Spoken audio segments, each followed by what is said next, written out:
থকা হৈছে যে জপিয়ক আমি আমুকলৈ যাওঁ বলক ইমান দূৰলৈকে যাওঁ অৰ্থাৎ তেওঁক মৰিবৰ কাৰণে মৃত্যুৰ কাৰণে আগবঢ়াই যায় জুবিনদাৰ মৃত্যুটো যদি হত্যা হয় তেতিয়াহ'লে হত্যাকাৰীসকল অভিযুক্তসকল তেওঁলোকে কি পাব লাগিব হয় ফাঁচি নহ'লে মৃত্যুদণ্ড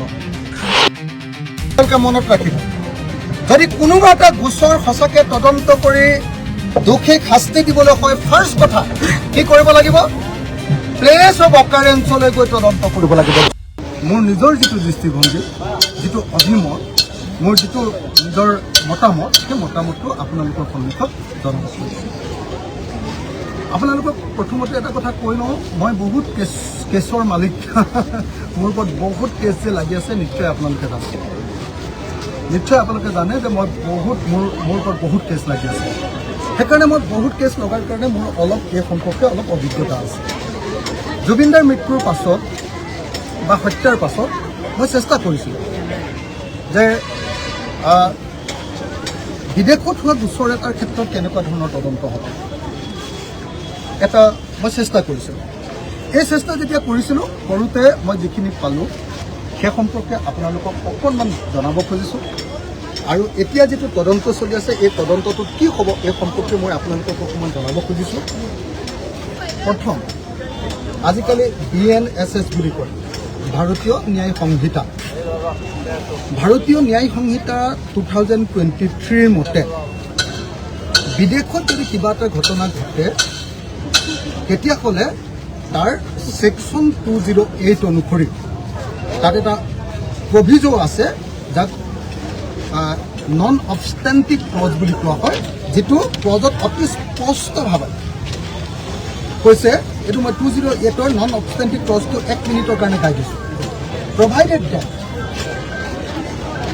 notwithstanding anything in any of the preceding sections of this chapter no such offence shall be inquired into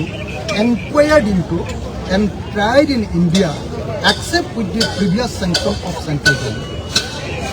যদি বিদেশত কিবা এটা এনেকুৱা ঘটনা ঘটে তাৰ এনকুৱাৰী তাৰ তদন্ত আৰু তাৰ ট্ৰায়েল কোৰ্টত তাৰ বিচাৰ ইয়াৰ কাৰণে চেণ্ট্ৰেল গভৰ্ণমেণ্টৰ প্ৰিভিয়াছ চেংচন আগতীয়াকৈ অনুমতি লৈ ল'ব লাগে সেইকাৰণে প্ৰথম মই ভাবোঁ যে আমাৰ জুবিনদাৰ গোচৰটো চলাবলৈ হ'লে আমাৰ অসম চৰকাৰে কেন্দ্ৰীয় চৰকাৰৰ ওচৰত প্ৰথমবাৰৰ কাৰণে কেন্দ্ৰীয় চৰকাৰৰ ওচৰত আবেদন কৰি লৈ এই গোচৰটো চলাবলৈ অনুমতি ল'ব লাগিব মই সেইকাৰণে এই মুহূৰ্তত তদন্তকাৰী SIT বিষয়াক আৰু অসমৰ মুখ্যমন্ত্ৰী ডাঙৰীয়াক সুধিব খুজিছোঁ যে মুখ্যমন্ত্ৰী ডাঙৰীয়া জুবিনদাৰ মৃত্যু বা হত্যাৰ তদন্ত কৰিবলৈ এতিয়ালৈকে চেণ্ট্ৰেল গভৰ্ণমেণ্টৰ পৰা পাৰ্মিশ্যন লোৱা হ'লনে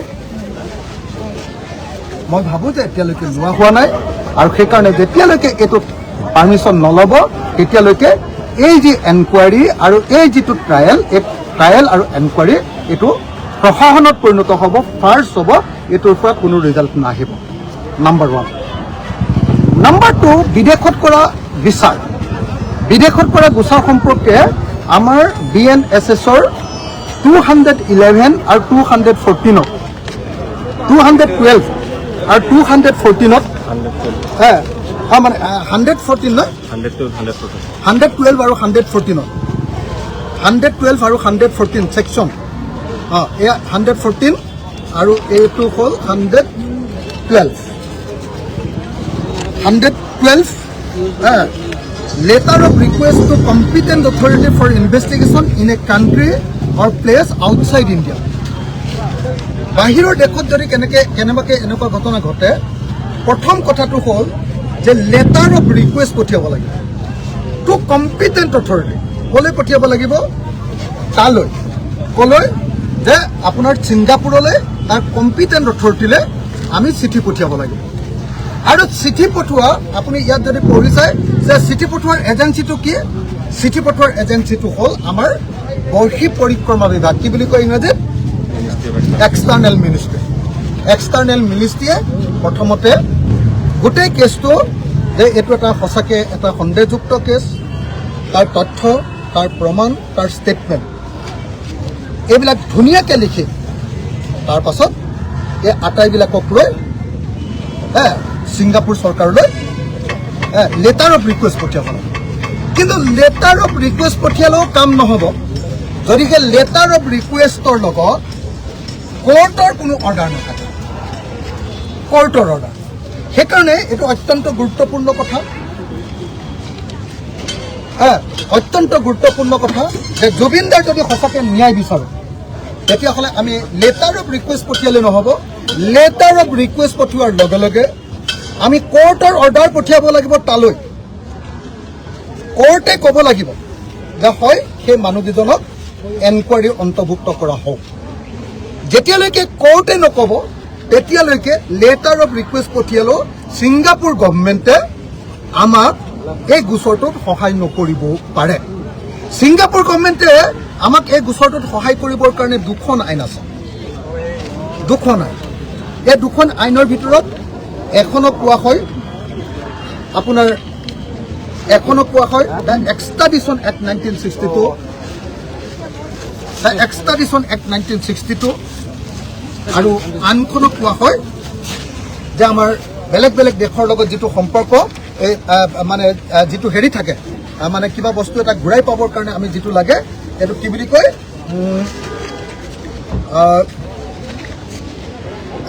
বাইলিটাৰেল ট্ৰিটি আমাৰ যিটো ট্ৰিটিৰ নামটো কি আছিলে এইটো আপোনাৰ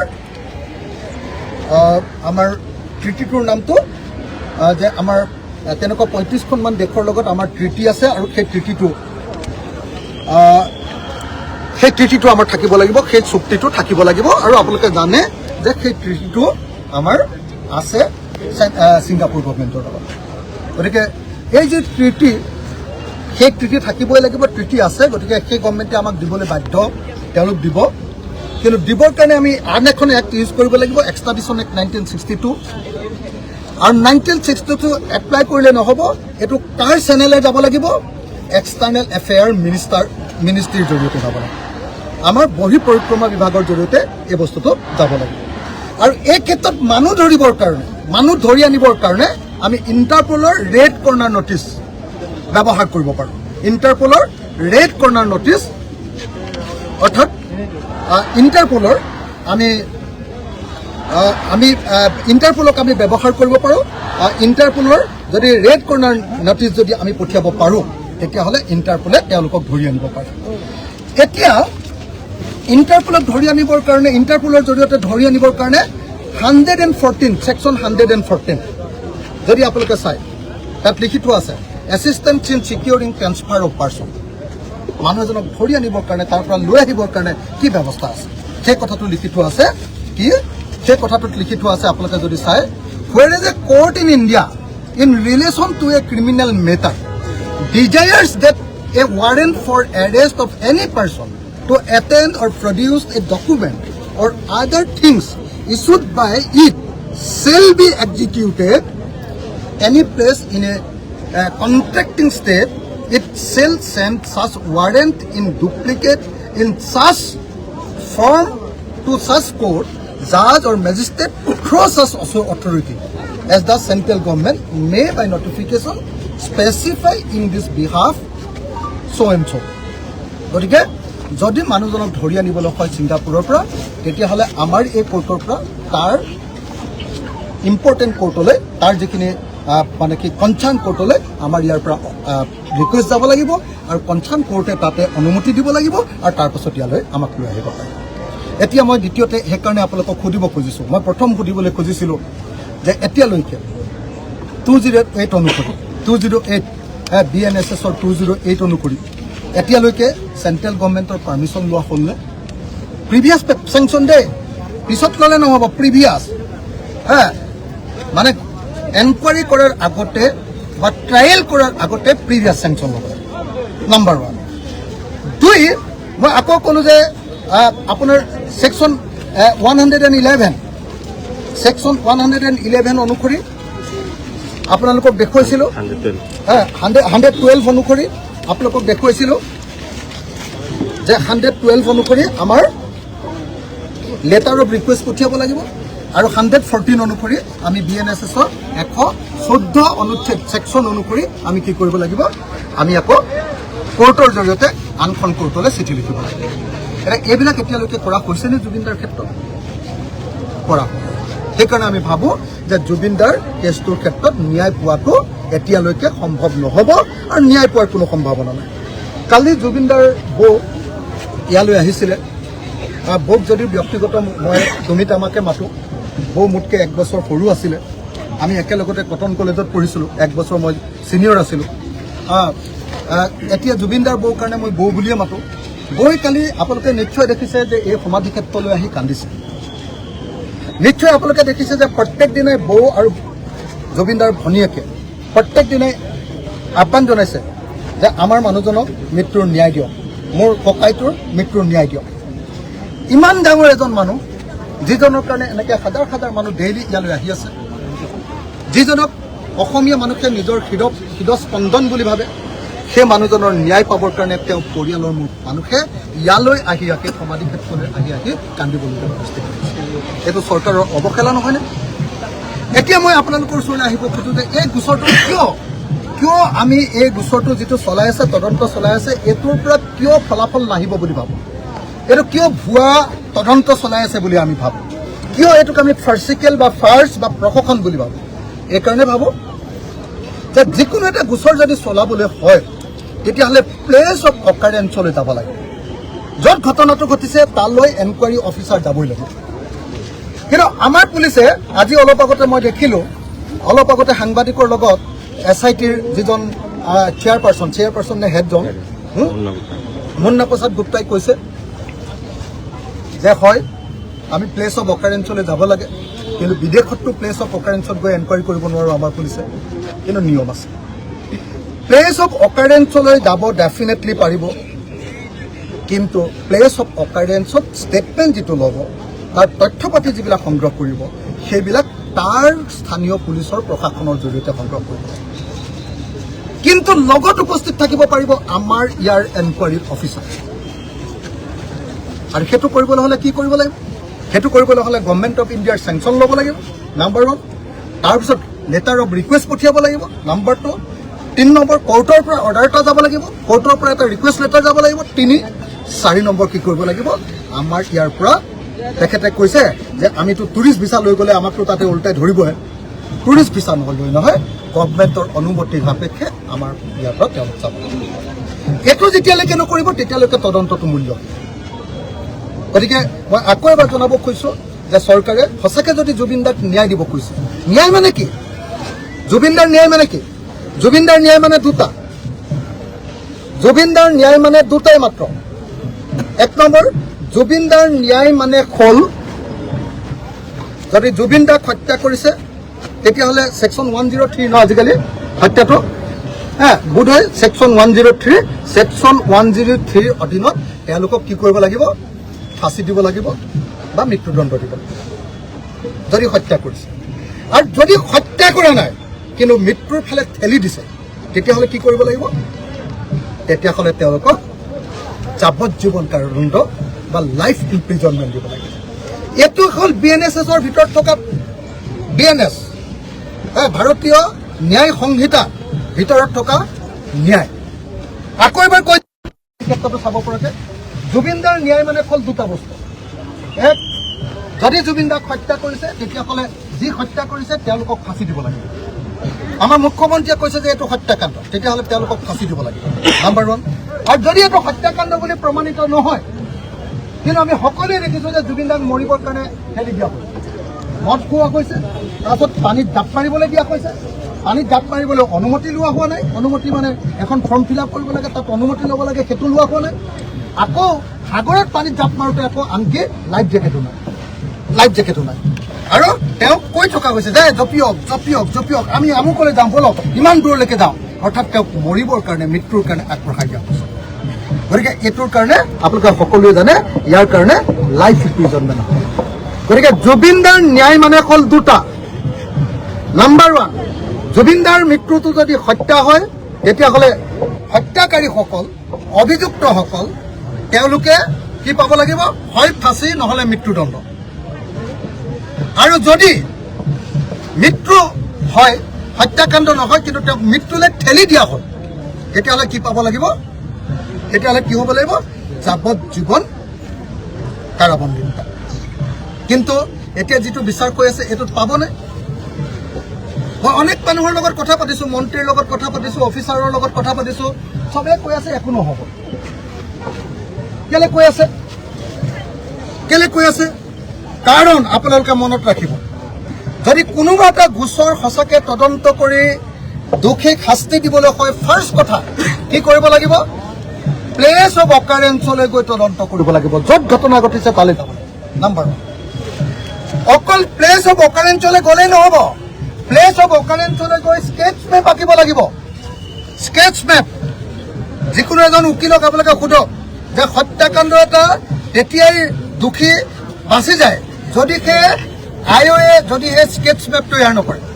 যিকোনো এজন পুলিচক সোধক, আপোনালোকে আইঅ'ক সোধক, যিকোনো এজন উকিলক সোধক যে হত্যাকাণ্ডৰ মানুহজন তেতিয়া বাচি যাব।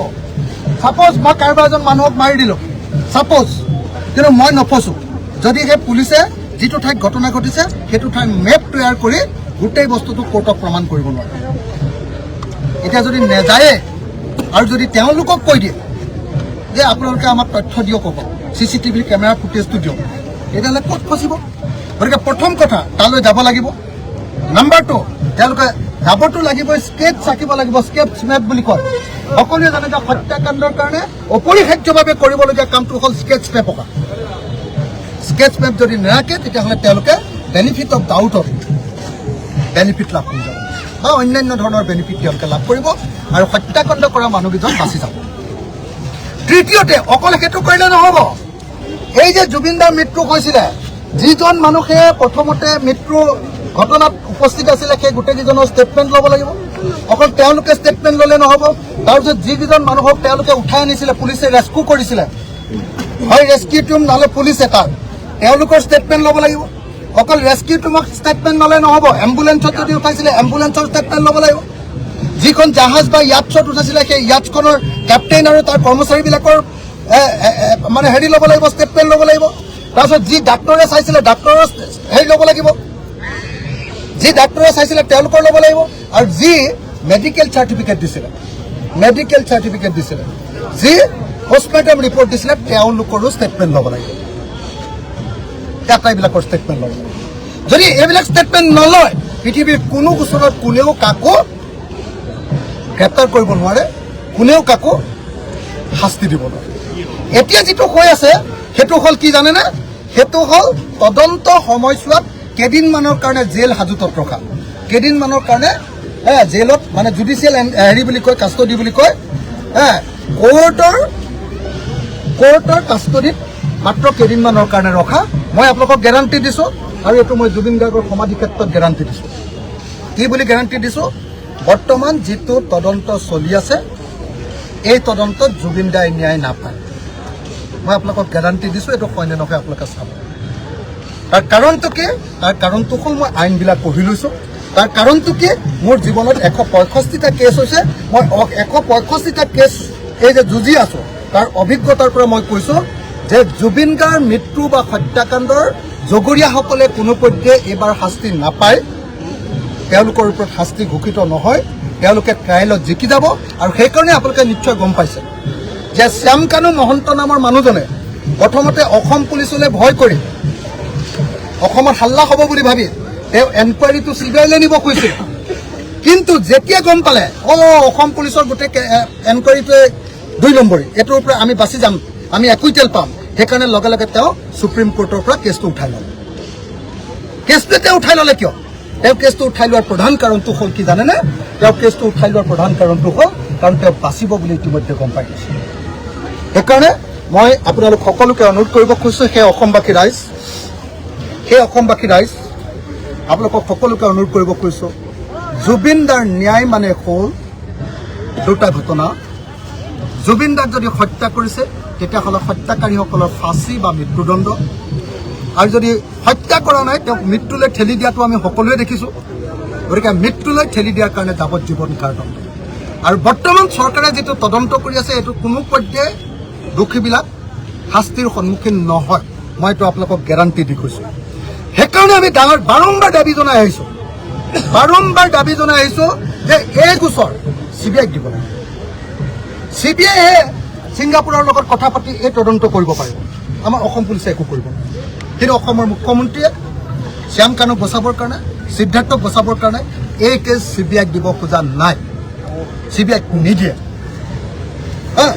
সেইকাৰণে মই আপোনালোকক অনুৰোধ কৰিবলৈ আহিছোঁ, সেই ৰাইজ সঁচাকৈ যদি আপোনালোকে জুবিন গাৰ্গৰ ন্যায় বিচাৰিছে তেতিয়াহ'লে মাত পাতক, সকলোৱে মাত পাতক যে জুবিন গাৰ্গৰ ন্যায় বিচাৰৰ কাৰণে প্লেচ অফ অকাৰেঞ্চলৈ যাওক পুলিচ। সেইটো SIT হওক সেয়া CBI হওক, মোৰ মতে CBI দিব লাগে। CBIটো অকল নহয়, CBIক চাই থাকিব লাগে গুৱাহাটী হাইকোৰ্টৰ চিফ জাষ্টিচ বা গুৱাহাটী হাইকোৰ্টৰ এটা টিম অফ জাষ্টিচ, এটা ন্যায়াধীশৰ টিমে, তেওঁলোকৰ তদাৰকীত এই তদন্তটো হ'ব লাগে, যাতে CBIটো 2 নম্বৰী সদায় কেন্দ্ৰীয় চৰকাৰৰ কথা মতে চলে, যাতে CBI গণ্ডগোল কৰিব। আৰু যদি এইটো নকৰে, মই আপোনালোকক ক'লো হিমন্ত বিশ্ব শৰ্মাই শ্যাম কানু মহন্ত আৰু সিদ্ধাৰ্থ শৰ্মাক অকল ইলেকশ্যনৰ দিনালৈকে তাত ৰাখিব জেলত, এইটো হাজোতত ৰখা বুলি কয়। ইলেকশ্যনৰ দিনালৈকে ৰাখিব, ইলেকশ্যনৰ দিনাৰ পাছত মুকলি কৰি দিব। যেনেকৈ আপোনালোকে দেখিছে APSC কেলেংকাৰীৰ এইটো কি নাম আছিলে, ৰাকেশ পালটোক যেনেকৈ এৰি দিলে, APSC কেলেংকাৰী কৰা চব মানুহবিলাকে আকৌ চাকৰি ঘূৰাই পালে। উত্তৰ কাছাৰ কেলেংকাৰী, 1000 কোটি টকাৰ কেলেংকাৰী, চবতে হিমন্ত বিশ্বৰ নাম আছিলে অভিযুক্ত হিচাপে। সেই আটাইবিলাকৰ সেই কেছবিলাকতো যেতিয়া অভিযুক্ত হিচাপে নাম উঠিছিলে সেই সময়ত, সেইবিলাক কেছতো আপোনাৰ আৰেজ খানেও মুক্তি পাই গ'ল। এনেকৈ হিমন্ত বিশ্ব শৰ্মাই চবকে বচাই আছে। যদি জুবিন গাৰ্গৰ কেছত বচাব নোৱাৰে তেতিয়াহ'লে CBI এনকুৱাৰী দিয়ক আৰু প্লেচ অফ অকাৰেঞ্চলৈ গৈ তদন্ত কৰাৰ ব্যৱস্থা কৰক। এইখিনি কথাকে ক'লো। আপোনালোকে কোনোবাই কৈ আছে যে ৰাজনীতি কৰা মানুহবিলাকে মাতিব নালাগে। মইতো ৰাজনীতি ফাজনীতি বৰকৈ নকৰোৱে। মই এনেই যদিও পাৰ্টিত আছোঁ, এইবিলাক ইমান মোৰ ধান্দা ফান্দা নাই। মই দীৰ্ঘদিন গোটেই জীৱন ধৰি অকল আন্দোলন কৰি আহিছোঁ। এজন এক্টিভিষ্ট মানে বুজি পাই নহয় জানো, এক্টিভিষ্ট বা আন্দোলনকাৰী বা সংগ্ৰামী হিচাপে মই দাবী উত্থাপন কৰিছোঁ যে এই গোচৰ CBIক দিব লাগে, এই গোচৰ একদম ঠাইত গৈ তদন্ত কৰিব লাগে, এই গোচৰৰ স্কেচ মেপ তৈয়াৰ কৰিব লাগে, এই গোচৰৰ একদম যোনে যোনে বস্তু মানে মানুহক উঠাই নিছিলে তেওঁলোকক গৈ ষ্টেটমেণ্ট ল'ব লাগে, এই গোচৰৰ কাৰণে চেণ্ট্ৰেল গভৰ্ণমেণ্টৰ পৰা প্ৰিভিয়াছ চেংচন ল'ব লাগে, এই গোচৰৰ কাৰণে তদন্তকাৰী সংস্থা হিচাপে CBIক দিব লাগে। আৰু এই গোচৰত এটা আটাইতকৈ ডাঙৰ কথা ক'বলৈ পাহৰি গৈছোঁ, কি কয় শ্যাম কানু মহন্তক পইচা দিছিলে কোনে মিটিং কৰিব, তেওঁলোকোতো ফচিব লাগে। কোনে দিছিলে জানেনে? এক্সটাৰ্নেল এফেয়াৰ্ছ মিনিষ্টাৰ পবিত্ৰ মাৰ্ঘেৰিটাহঁতৰ ডিপাৰ্টমেণ্ট। এতিয়া পবিত্ৰ মাৰ্ঘেৰিটা একদম ধোৱা তুলসীৰ পাত হৈ ইয়াত ঘূৰি আছে, কিন্তু এই একদম মই দেখিছোঁ নৰ্থ ইষ্ট কি বুলি কয় এইটো নৰ্থ ইষ্ট ইণ্ডিয়া ফেষ্টিভেলৰ একদম এডভাৰটাইজত স্পষ্টকৈ লিখি থোৱা আছে যে এই ফাংচনটো প্ৰেজেণ্ট কৰিছে দুটা সংস্থাই, এটা হ'ল external affair minister government of India আৰু আনটো হ'ল কি কয় ছিংগাপুৰত থকা ভাৰতৰ হাই কমিশ্যন। আৰু আপোনালোকক মই দেখুৱাই দিওঁ, এইটো ইয়াত জুবিন গাৰ্গৰ ফটো লৈ চাওক, নৰ্থ ইষ্ট ইণ্ডিয়া ফেষ্টিভেলৰ জুবিন গাৰ্গৰ ফটো লৈ আপোনালোকে নিজে চাওক যে এইটো জুবিন গাৰ্গৰ ফটো লৈ এডভাৰটাইজ কৰিছে। এয়া হ'ল আমাৰ ভাৰত চৰকাৰৰ এইটো অশোক চক্ৰ হয়নে, ministry of external affairs government of India, high commission of India Singapore presence লিখিছেনে? তাৰ পাছত এইটো অসম চৰকাৰ চব গভৰ্ণমেণ্ট অফ আছাম, অশোক চক্ৰ গভৰ্ণমেণ্ট অফ মিজোৰাম, আৰু এয়া কোন? এয়া হ'ল জুবিন দা, আৰু এয়া হ'ল north east India festival 2024 19 to 21 September. তাৰমানে এই গোটেই পইচাটো দিছে এক্সটাৰ্নেল এফেয়াৰ্ছ মিনিষ্ট্ৰী বা প্ৰেজেণ্ট কৰিছে, আৰু অসম চৰকাৰে পইচা দিছে এতিয়া অকল শ্যাম কানু আৰু অকল সিদ্ধাৰ্থ শৰ্মা তাত দেখুৱাই আছে, আৰু সিহঁতকো বচাই দিব কাৰণ এওঁলোক নিজে চৰকাৰী জড়িত আছে এই ফাংচনটো পতাৰ ক্ষেত্ৰত। গতিকে মই এইখিনি কথাকে মই আপোনালোকক ক'লো, আৰু মই আপোনালোক সকলোকে অনুৰোধ জনাইছোঁ, আহক আমি জুবিন দাৰ ন্যায়ৰ কাৰণে মাত পাতোঁ। মই আকৌ ক'লো, জুবিন দাৰ ন্যায় মানে হত্যাকাৰীৰ ফাঁচি বা হত্যাকাৰীৰ মৃত্যুদণ্ড, আৰু জুবিন দাৰ ন্যায় মানে হ'ল যদি হত্যাকাণ্ড নহয় মৰিবলৈ ঠেলি দিলে তেতিয়াহ'লে তেওঁলোকৰ যাৱজ্জীৱন কাৰাদণ্ড। आप देख रहे हैं राष्ट्रीय न्यूज नेटवर्क।